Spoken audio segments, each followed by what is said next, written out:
Propriétés des signaux périodiques.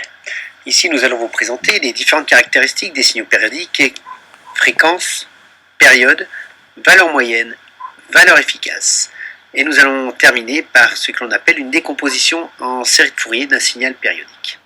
Tout d'abord, voici un signal quelconque qui varie de plus 15 volts à moins 5 volts sur une durée de 5 millisecondes. Cette durée est appelée période. La période est le temps que met le signal pour se répéter identiquement à lui-même.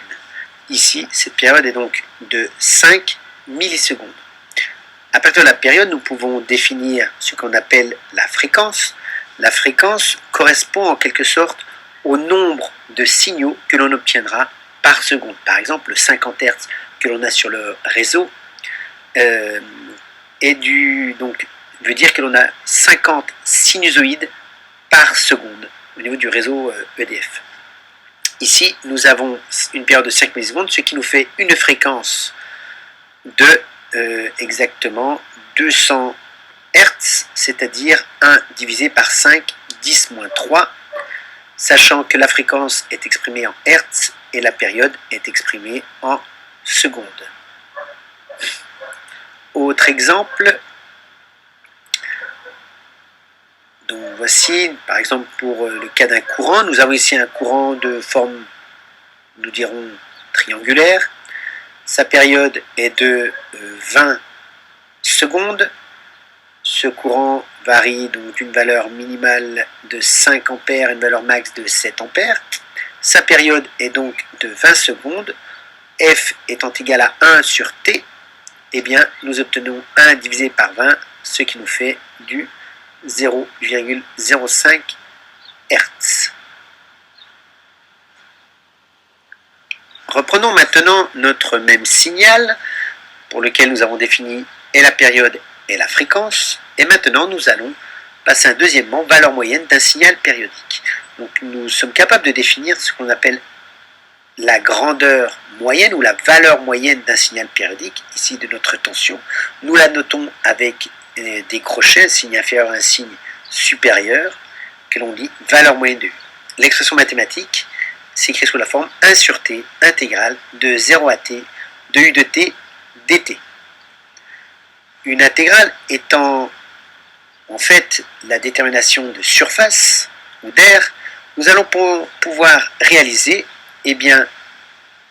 la valeur moyenne sous la forme l'air A1 qui est l'air au-dessus de l'axe des abscisses moins l'air A2 qui est l'air en dessous de l'axe des abscisses divisé par la période. Ce qui nous fait ici 15 fois 3 fois 10 moins 3 puisque le temps est exprimé en millisecondes moins l'air qui est sous l'axe, c'est-à-dire 5 fois 2 10 moins 3, puisque la largeur de la partie négative est de 5 à 3 millisecondes, enfin de 3 millisecondes à 5 millisecondes, ce qui veut faire 5 moins 3, 2 millisecondes, et nous divisons ensuite par la période qui vaut 5 millisecondes, donc 5 10 moins 3. Nous pouvons observer que la partie sensibilité, millisecondes, que ce soit l'expression en secondes ou en millisecondes, a peu d'importance ici, ce qui nous donne donc 45 moins 10 divisé par 5, que 35 divisé par 5, ce qui nous fait une valeur moyenne de 7 volts. Remarque,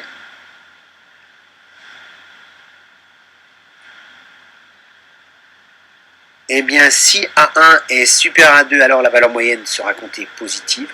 Si A1 est inférieur à 2, alors la valeur moyenne sera comptée négative. Si A1 est égal à 2, alors la valeur moyenne est égale à 0. Le signal sera dit signal alternatif.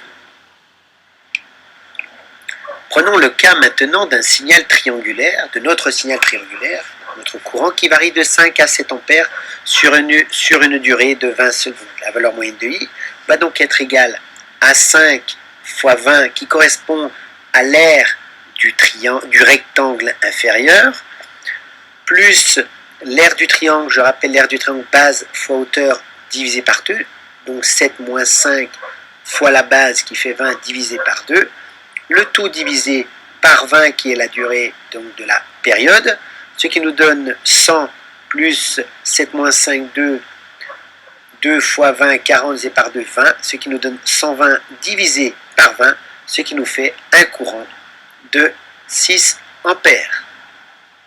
Donc pour la valeur moyenne, bien évidemment. Maintenant, comment mesurer la valeur moyenne? Je vais vous présenter ici quelques méthodes permettant de mesurer cette grandeur. Donc nous reprenons le signal précédemment étudié et nous allons l'observer sous deux formes à l'oscilloscope. Lorsque nous les visualisons à l'oscilloscope en position donc DC, oscilloscope en position DC, nous observons le signal de base que voici.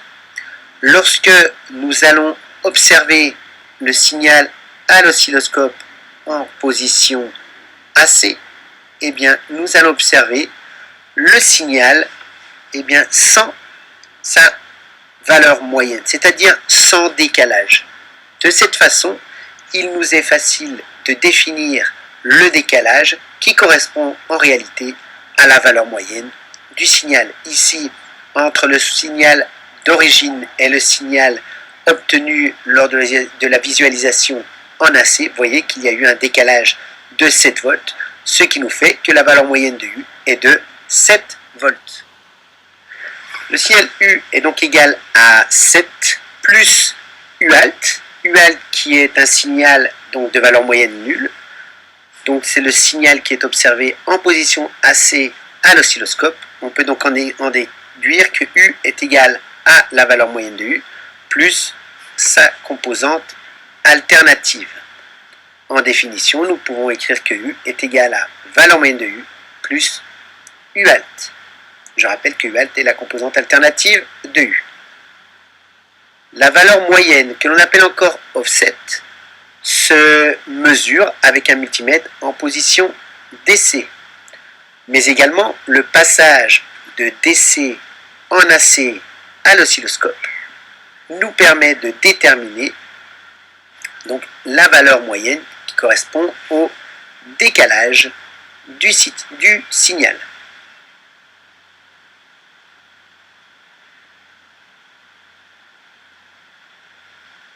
Voilà. Alors ici, vous avez quelques images, deux images d'un oscilloscope.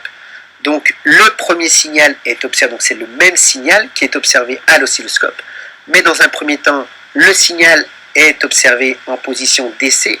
La trace au centre de l'écran correspond au 0 volt, à ma référence. Vous pouvez observer que l'oscilloscope est en position DC, puis, donc voici en DC, puis dans la deuxième image, vous avez le même oscilloscope, mais en position AC. Et vous pouvez observer ici que le signal a été recalé de façon symétrique. Nous observons bien la composante alternative.